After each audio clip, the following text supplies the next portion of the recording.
So in writing, when we think about academic integrity, I think that a framework that's helpful is they say, I say. This is kind of like a framework we use.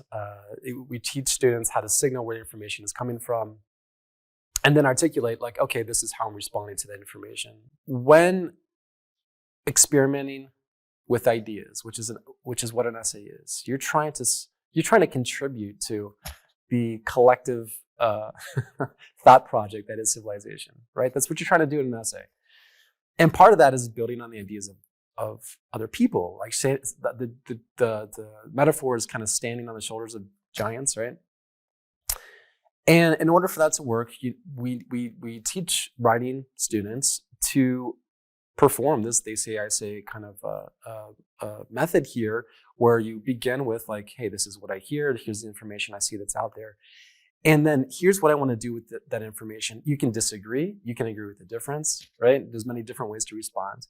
But making this simple rhetorical moves actually has, I think, two different impacts. On the one hand, you're building your brand, like, oh, this is a careful thinker who cares about signaling where they get ideas from, right? That's the ethos part of it.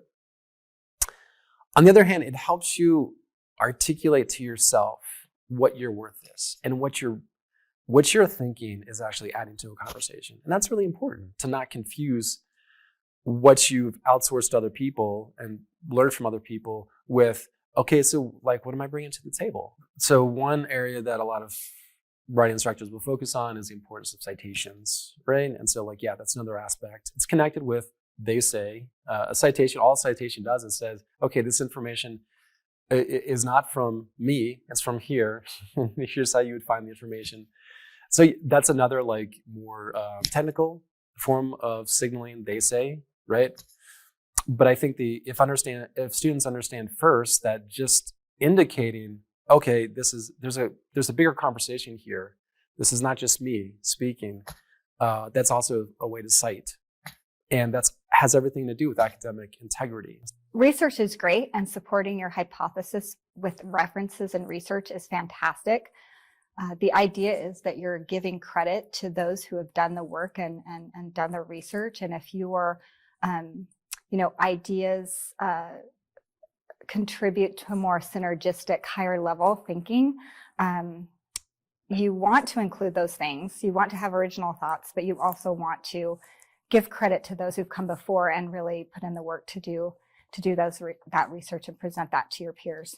Academic integrity and written assignments matters because, one, think about this. You have an actual static artifact that people get to view, and it's going to permanently exist outside of time. So it might be that in a conversation with a friend, you cite some piece of data. It just happened for me the other day in class. I said that as 20% of all deaths in military interactions are a result of friendly fire. Now, I'm the lecturer in this particular case, and this was an unplanned piece of data that I shared. Then I was scared as I left that lecture because I said to myself, where did I learn that and how do I know it? And so I did go and look online, and I found out that yes, depending upon which metric you're using and how you define friendly fire, as much as 20% of deaths do result from friendly fire.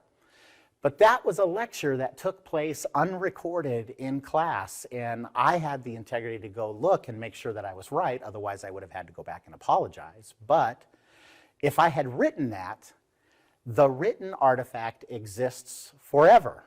And so people get to have hard evidence of my bad evidence and bad data. So these submissions that you do, you always want to vet for the things that you're sharing out, because the last thing you want is not only to have made a mistake, but to have that mistake in, a version of a permanent record.